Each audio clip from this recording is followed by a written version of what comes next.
Olá a todos, muito bem-vindos à minha aula de Sociologia e eu sou a professora Manu. No vídeo de hoje, nós vamos falar um pouquinho sobre o contexto da pandemia, analisando através de uma perspectiva sociológica, como que os autores clássicos da sociologia podem contribuir para que a gente compreenda o contexto em que nós estamos vivendo.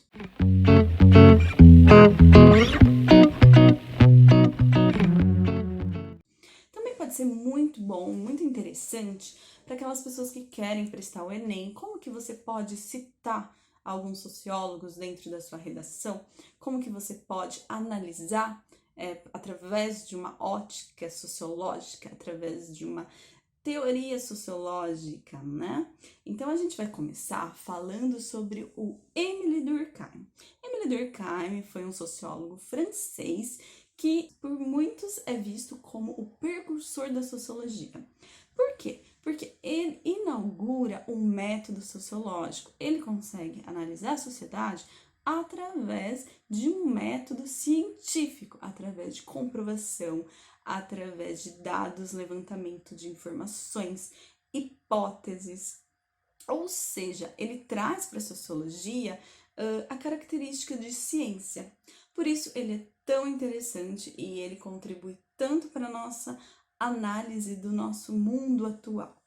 Bom, trazendo um pouquinho para o conceito de Émile Durkheim, para a gente conseguir perceber como que ele contribui para a nossa análise, temos que pensar em primeiro lugar que o Émile Durkheim, ele traz a perspectiva da sociedade enquanto organismo, ou seja, a sociedade ela está interligada, ela está interconectada.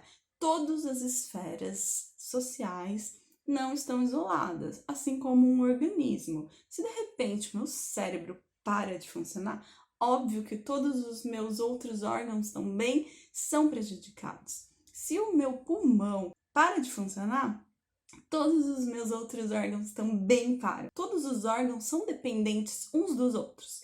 Isso acontece também com a nossa sociedade. Então, essa é a primeira questão que nós temos que colocar dentro da nossa cabeça para começar a fazer uma análise sociológica do mundo, da vida e da pandemia. Bom, entendendo isso, a gente pode trazer o conceito de fato social. O conceito de fato social é um dos principais do Durkheim e é um dos primordiais para a gente conseguir começar a pensar outros conceitos, não só dele, como de outros autores.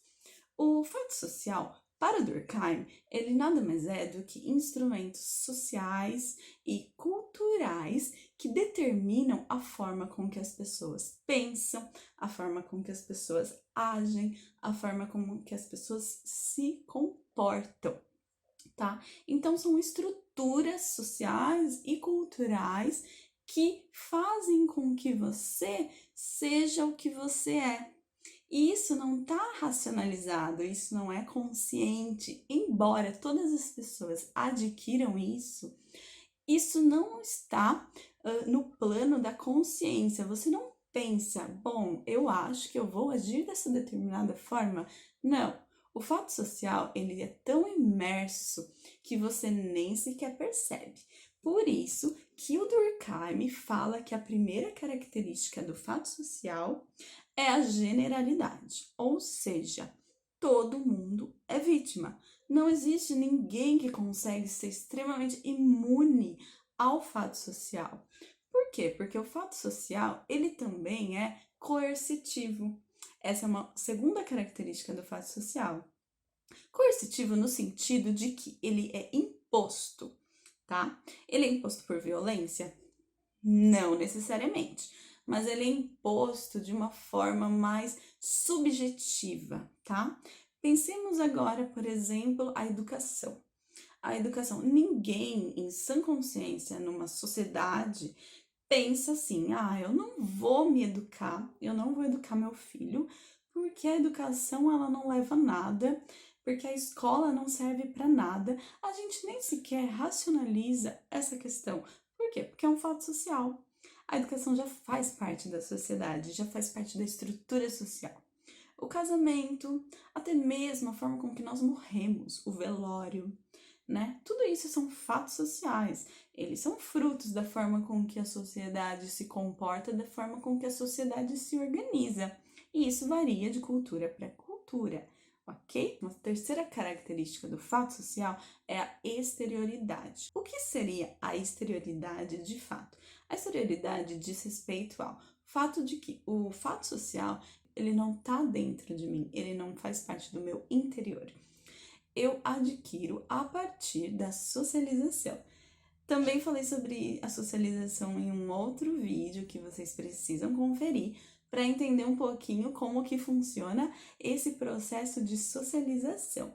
Mas essa exterioridade, ela envolve o fato de você não perceber rápido, você não consegue ter consciência que o fato social está se enraizando no seu comportamento. Então, a gente tem muito comportamento enraizado que nós não paramos para perceber.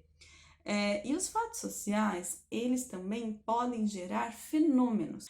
Para Durkheim, fenômenos como o suicídio, que até então era visto como um fenômeno psicológico, um fenômeno individual, é também um fato social. Por quê? Porque ele é fruto da forma como que a sociedade se organiza. Então, por esse lado, a gente consegue trazer um pouquinho para o debate da pandemia. Por que a pandemia é um fato social? Porque a forma com que a gente lida com ela é social. O vírus, ele é neutro. O vírus, ele não tem moral, ele não tem política, ele não tem ideologia, ele não tem nenhum tipo de valor. Porém, a forma com que nós atribuímos valor a esse vírus, a forma com que nós lidamos com essa situação, através da quarentena, através de práticas sociais, ele é completamente social. Então, além disso, a gente tem que pensar aqui, por que a pandemia é um fato social? Porque se não, ela tem relação direta com o contexto social, histórico, político, econômico na qual nós estamos vivendo hoje. Se tivesse acontecido em um outro momento da história, teria tomado proporções completamente diferentes.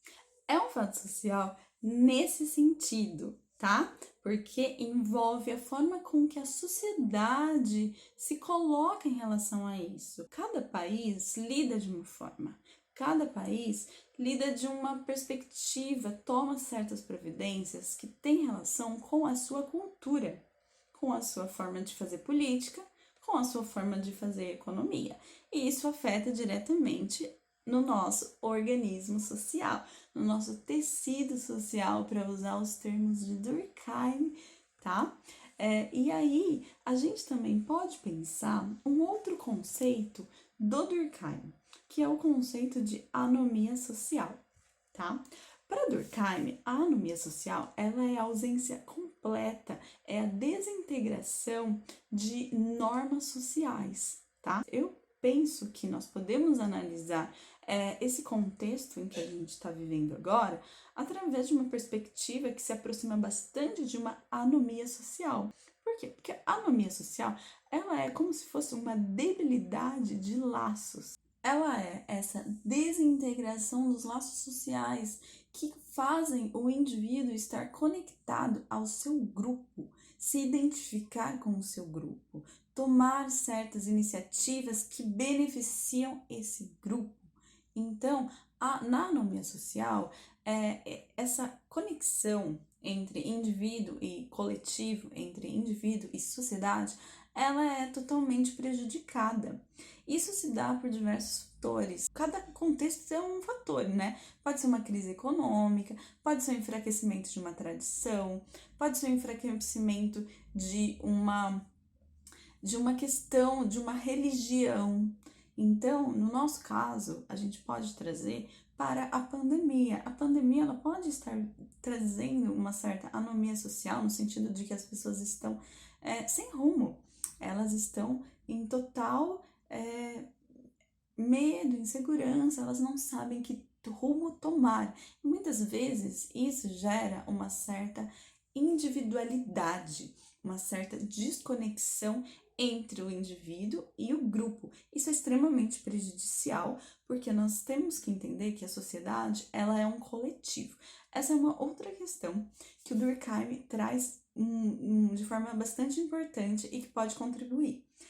O que faz um grupo de pessoas, qual a diferença entre um grupo de pessoas e uma sociedade, né?